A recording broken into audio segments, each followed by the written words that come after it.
রান্নাবান্না সহ আজকে ভিডিওর যে কাজকর্মগুলো থাকবে সেই বিশেষ অংশগুলো।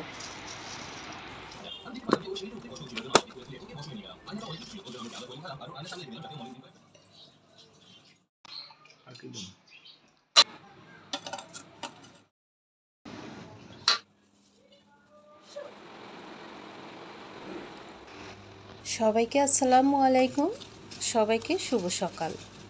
সকালবেলা এসে কিচেনের চুলার পাড় সবগুলো মুছে দেখি টিস্যু বক্সে টিস্যু নেই, তো টিস্যুটা আমি সেট করে দিলাম।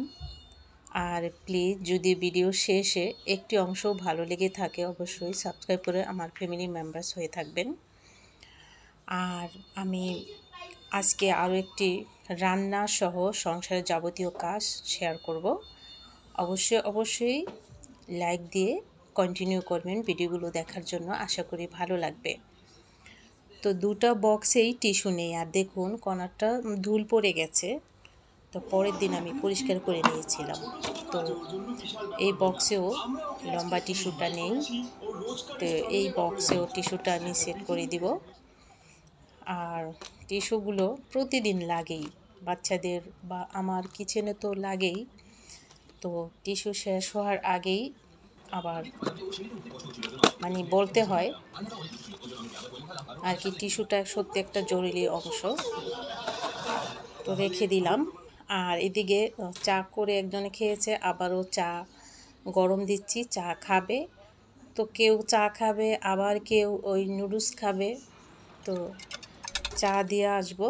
আর এদিকে নুডলস রান্না করছিলাম, তো দুজনে বাচ্চাকে দিব আর একজনে খেয়েছে। এদিকে বাচ্চা পড়ছে সকালবেলা উঠে, আর নুডলসটা দিয়ে আমি একটু খেয়ে নেব, এরপরে কাজে লেগে যাব। প্রতিদিনের রুটিনে যে কাজকর্মগুলো থাকে বিভিন্ন ধরনের, এক এক দিনে ভিন্ন ভিন্ন কাজগুলো থাকে। একদিনে তো আর প্রতিদিন একই আইটেম কাজ থাকে না, তবে ভিন্ন ভিন্ন রান্না, ভিন্ন ভিন্ন কাজ, ভিন্ন ভিন্ন আইটেম। যদিও আমার বুয়াটাও নেই, সেজন্য কাজ আরও বেড়েছে। আগের দিন দেখছিলেন বাজারে কুচালাম, শুকনো মরিচ আনছিল, তো মরিচগুলো আমি রোদে দিব। মরিচগুলো যদি রোদে না দিয়ে রাখি তাহলে একদম ভিতরে সাদা পাউডার জমে যায়। ভর্তা করার জন্য শুকনো মরিচ অনেক ফেভারিট আমার, তাই ভর্তা করার জন্য শুকনো মরিচ লাগেই। আর এর আগে দেখছিলেন সোফার কাভারগুলো আমি পাল্টিয়েছিলাম, তারপরে 6টা করে প্রথম দিন ধুয়েছি, 12টার মতো কুশল কাভার সহ, আর এই 6টা আবার পরের দিন ধুয়েছিলাম, শুকিয়ে গেছে। এখন সবগুলো প্যাকেট করে রেখে দিব, এই যে এইভাবে পলিথিনে। আবার দেখা যায় 2-3 মাস পর আবার চেঞ্জ করলে লাগবে আর কি। তো এইভাবে কাজগুলো গুছিয়ে করে থাকি আর কি। তো কাজ নড়চড় করে গুছিয়ে করে থাকলে শরীরের জন্য ভালোই হয়। ওইদিকে বাচ্চা পড়া শেষে ডাইনিংটা মুছতে আসছে, ও মাঝে মাঝে ছোট্ট হয়ে অনেক কাজগুলো করে। ওই যে বললাম যে 2 বছর ধরে বিছানা পরিপাটি করে রাত্রে মশারিগুলো টানিয়ে রাখে সব রুমে, সুন্দরভাবে কাজগুলো করে ছোট বাচ্চা। আমিও একটু বাধা দেই না, ছোট থেকে যদি কাজগুলো করে ভালো হয়। এই যে বিছানাগুলো গুছানো হয়ে গেছে, আর এইদিকে ঝুড়িতে কাপড়গুলো আমি এখন আর শেয়ার করব না, তবে ভিজিয়ে ধুয়ে দিব। আর আমার বান্ধবী আসছে খেলার জন্য। তো ছোটো থেকে যদি একটু কাজ না শিখে আমি যদি আদরে একদমই রাখি, দেখা যায় বড় হলে পরের অধীনে গেলে অনেক মেয়েরা আছে ভাতটা পর্যন্ত রান্না করতে পারে না। অত সোহাগী এইটা আমার পছন্দ না, যতই টাকাওয়ালা আর কাছে দেই না কেন। আসলে কাজ অবশ্যই টুকিটাকি শিখিয়ে যাওয়া ভালো। ওই যে কাজ ধরতে গেলে আমি বলবো না তোমার করতে হবে না, তোমার করতে হবে না, আমিই করব, এটা কিন্তু না। আমি বলি, আর ও খুবই গুরুত্ব দেয় আমাকে সাহায্য করার জন্য। 9-8 বছরের বাচ্চা 2 বছর আগে থেকেই মশারি গুছানো শুরু করে দিচ্ছে। কাজকর্ম টুকটাক করে করুক না, তাতে কি আহ্লাদ কমে যায়, আদর কমে যায় আমার? না। এদিকে বুয়া কিন্তু আসেনি এই মাস, ওই লকডাউনে আটকা পড়ে গেছে, তো গেছে দেশে গিয়ে আটকা পড়ে গেছে। এই মাস পুরো আমিই কাজ করলাম। এখন এই ঝাড়ু দিয়ে রান্না করতে যাব, পরবর্তীতে মুছে নিব। নাস্তা পরিপাটি সব শেষ করে ঝাড়ুটা দিয়ে অগ্রিম আগিয়ে রাখলাম, যাতে রান্নাটা শেষে আমি ওই ঘরটা মুছে নিতে পারি। তো আজকে সঙ্গে থাকুন, আশা করি ভালো লাগবে। দারুণ একটা রেসিপি আছে। আর আজকে ভাত খাবো না, অন্য কিছু আইটেম খাবো, আশা করি ভালো লাগবে, দেখতে থাকুন। তো রুমটা আমি এইভাবে ঝাড়ু দিয়ে, অর্ধেকটা ঝাড়ু দিয়ে বারান্দা দিয়ে ময়লা উঠালাম, আর অর্ধেকটা ঝাড়ু দিয়ে মেন দরজা নিয়ে আসলাম। পুরো ফ্ল্যাটটা ঝাড়ু দিতে দিতে যদি একদিকে ময়লা নেই, দুলটা দেখা যায় টাইসেই লেগে থাকে, তাই ভাগ করে অর্ধেক অর্ধেক করে দুই দিকে নিয়ে ময়লাটা উঠালাম আর কি, এইভাবে। তো আজকে আমি এই খাটের নিচ সহ পরিষ্কার করে মুছে নিলাম, এত ভালো লাগলো। আর বুয়ার কাজ, আমার কাজ অন্যরকম।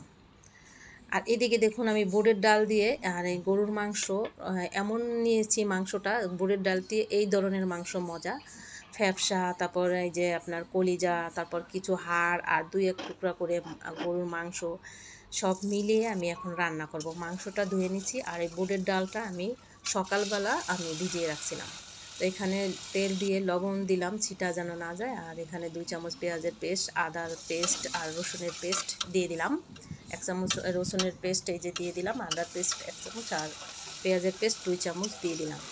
ভালো করে কষিয়ে নিয়ে জিরার পাউডার আর ধনিয়ার পাউডার আর দিয়ে দিলাম গরম মশলা এখানে। তো খাঁটি মাংস গরুর, এটা কিন্তু বুটের ডালটা ভালো লাগে না, ভালো লাগবে আপনার যে ফ্যাপসা, কলিজা এবং 2-1 টুকরা মাংস আর বিশেষ করে হাড় দিয়ে। এখানে আমি দিয়ে দিলাম কিছুটা গোলমরিচের গুঁড়া আর হলুদের গুঁড়া, মরিচের গুঁড়া ঝাল অনুযায়ী দিয়ে দিলাম। পানি দিয়ে কষিয়েছি এমনভাবে, অফ ক্যামেরায় দেখুন তেল উপরে উঠে গেছে। আর এখন আমি মাংসটাও দিয়ে দিব। আর বুটের ডাল দিয়েই হাড় গোড় গিলা মানে কলিজা আর ফেপসা দিয়ে বুটের ডালটা রান্না করবেন, বিশেষ করে মাংসটা বেছে নিয়ে। আর যখনই বুটের ডাল দিয়ে রান্না করেননি অনেকে, যারা করে থাকবেন, সকাল ভোর থেকেই ডালটা ভিজিয়ে রাখবেন। এই বুটের ডাল কিন্তু মাংসর থেকেও দেরি হয় সিদ্ধ হতে, পুরনো ডাল হলে তো কথাই নেই, আরও দেরি হয়। তো সেই ক্ষেত্রে আমি সকালবেলা আমি ভিজিয়ে রাখছি। আর এখন ভালো করে মাংসর সাথেই দিয়ে দিলাম, দেখবেন মাংস আগে সিদ্ধ হয়ে যায় কিন্তু ডালটা হয় না, তাই ডাল মাংস একসঙ্গেই কষিয়ে নিব।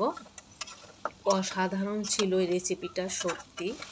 এইভাবে আপনারা অনেকেই খেয়েছেন, আবার অনেকেই অন্যভাবে খান, এইভাবে একবার খেয়ে দেখবেন। অসাধারণ, মাশাআল্লাহ, আলহামদুলিল্লাহ, ভালো ছিল। তো কষিয়ে এখন আমি আপাতত কিছুটা পানি দিচ্ছি, এটা দিয়েও আবার পুরোপুরি কষিয়ে শুকিয়ে নেব, পরে লাস্টে আমি পরে পানি দিয়ে দিব। কারণ বুটের ডাল বলে কথা, একদম বুলেট যেটা বলে না যে মানে শক্তিশালী থাকলে যেটাকে বুলেট। আর কিছুটা কাঁচামরিচ দিয়ে দিলাম। এই তো এখন এই যে ধীরে ধীরে টেনে যাওয়ার পরে আমি কিছুটা আলু কুচি দিয়ে দিব। এই দেখুন অন্যরকম এক রান্না। আর এই খাবারটা কি দিয়ে ভালো লাগবে আপনারা জাস্ট আইডিয়া করুন, কমেন্টস করুন।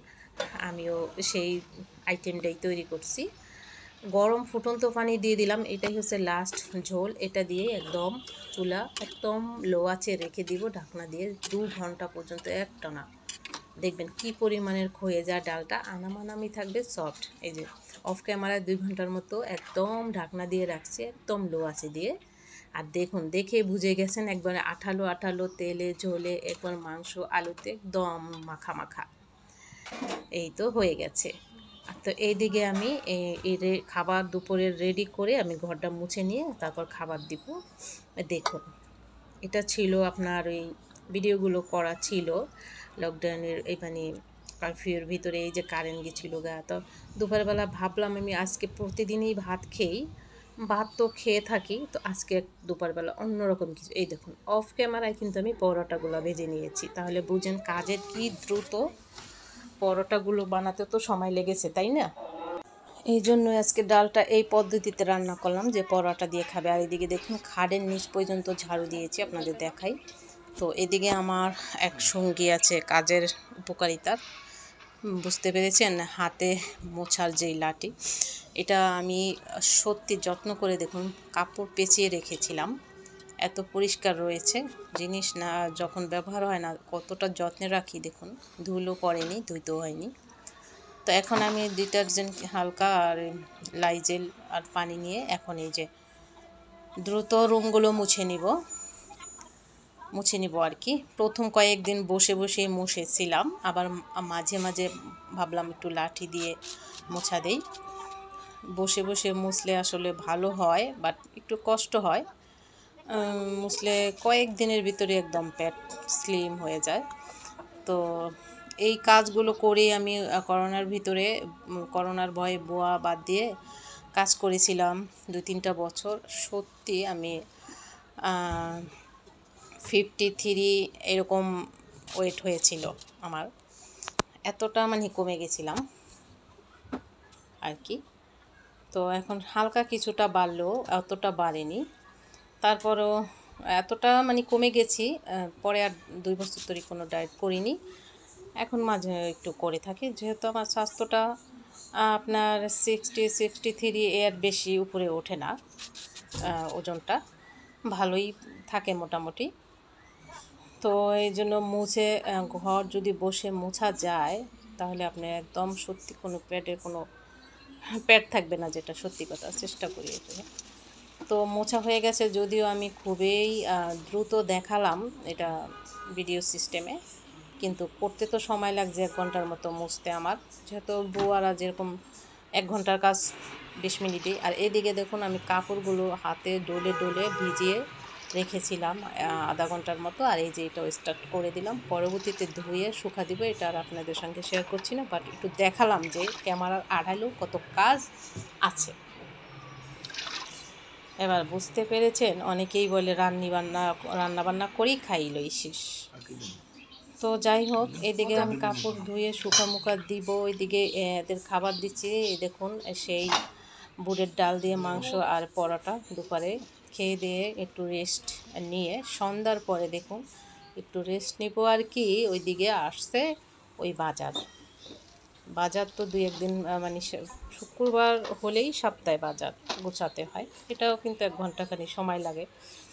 তো যাই হোক, আমি এখন এগুলো গুছিয়ে নেব।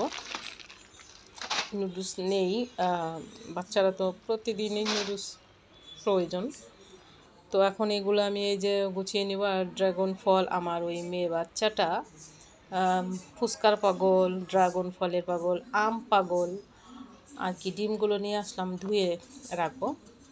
আর এই যে বক্সে আমি সেট করে দিলাম এই যে নুডলসগুলো, আর 1 প্যাকেট 2 বক্স বললাম আর কি। আর কিছু ইনটেক প্যাকেটগুলো আবার রেখে দিলাম, শেষ করলে আবার ভরবো আর কি।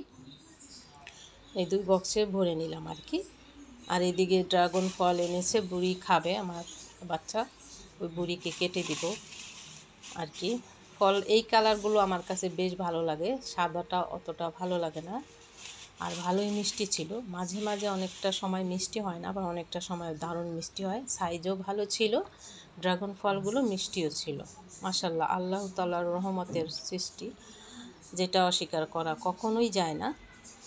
এত সুন্দর সুন্দর জিনিস সৃষ্টি করেছেন সৃষ্টিকর্তা। তো যাই হোক, 2টা নিয়ে নিলাম কেটে, তার দেই, সন্ধ্যার পরে খাবে। খাবে, তারপরে আবার কিছু খেলে ভাত খেতে চায় না আর কি। তো কেটে দ্রুত দিলাম, সবাই একটু একটু করে খেলাম আর কি, তাই ভাবলাম কেটে দিচ্ছি আগে। এই আর কি কাজ। সত্যি দেখুন কি কাজ করলাম, তার ক্যামেরার আড়ালেও কি কাজ করি, কাজের কোনো শেষ নেই। বাচ্চাকে সন্ধ্যার পরে আবার এই ফল টল কেটে দিয়ে বসছিলাম একটু, যে আমি পাশে বসবো, পড়বে, একটু বলে দিব আর কি, সেটা দেখতে থাকুন। আর এদিকে ডিমগুলো অফ ক্যামেরায় ধুয়ে নিয়েছি। ডিমগুলো মাঝে মাঝে একদম ছোট দেশি মুরগির, আর মাঝে মাঝে অনেক বড় হয়। তো এইদিকে বাচ্চা ডাকতে আসছে পড়া রেখে, যে দেখো এদিকে এই যে পাশে বসে পড়াচ্ছিলাম, আর এদিকে আম নিয়ে আসছে পাগলির জন্য। আমার বাচ্চার জন্য আম পাগল, এখন কেটে দিব, আম খাবে।